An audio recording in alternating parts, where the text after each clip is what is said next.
Who doesn't love a good Indian feast? It's my favourite, right behind my mum's pasta. G'day, Mum. And the best is some marinated chicken roasted in a tandoori oven.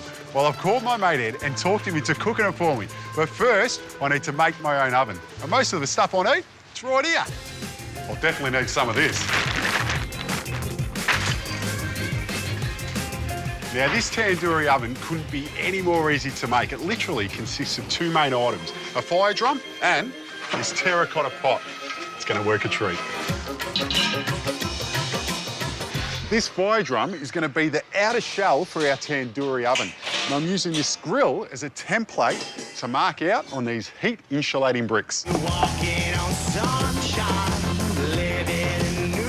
These bricks are super soft and really light, so you can use a handsaw to cut them and then just some coarse sandpaper to shape them up.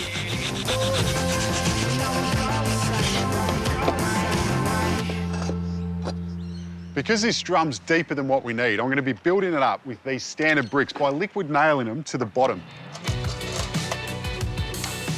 Then I'll sit the grate on top and work up from there. Now the insulating bricks are in, I can get on to putting these fire bricks in, which are going to make the base of our oven where our fire will burn. But because these are a lot harder than the other bricks, I'm going to have to use a grinder to cut them.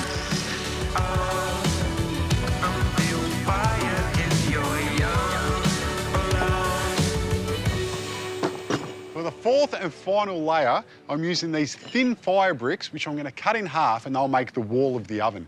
Now, because these bricks are so hard, I'm going to use a bolster to cut them.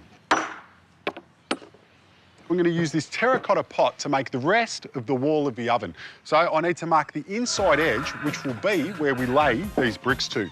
So in the end, it sits on top like that, which means I need to cut the bottom of the pot off. That will give us access inside our oven. I hope that made sense.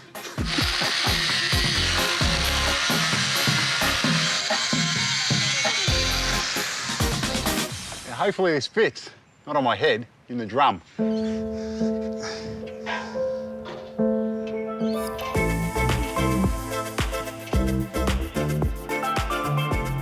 Before you put the bricks in place, you just want to dunk them in water so it gives the mortar something to bond to. Now, most of the stuff that we're using here did come from Bunnings, but for the fire bricks and the high temperature mortar, it's worth contacting a pizza oven company and they should be able to point you in the right direction. I'm just going to mix up this mortar now and set these bricks in place.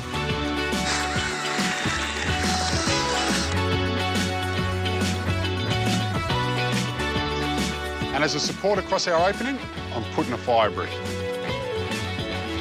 Now, every oven needs an opening so you can put your timber in, and that's what I'm going to be putting here.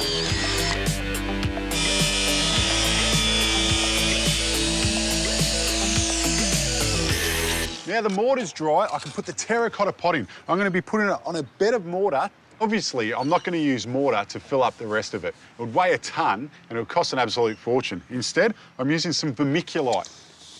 This stuff is great because it acts as insulation, but also it's lightweight and it's cheap. And finally, I've just cut the centre out of the fire base that came with the drum, so it fits over our terracotta pot. I'm just going to mud that in place to seal everything off. There's only one thing left to do, and that's to fire this baby up. There's only one problem. I can cook, but not everyone likes it. So I think it's better that I call the professionals in. So I've got Ed coming.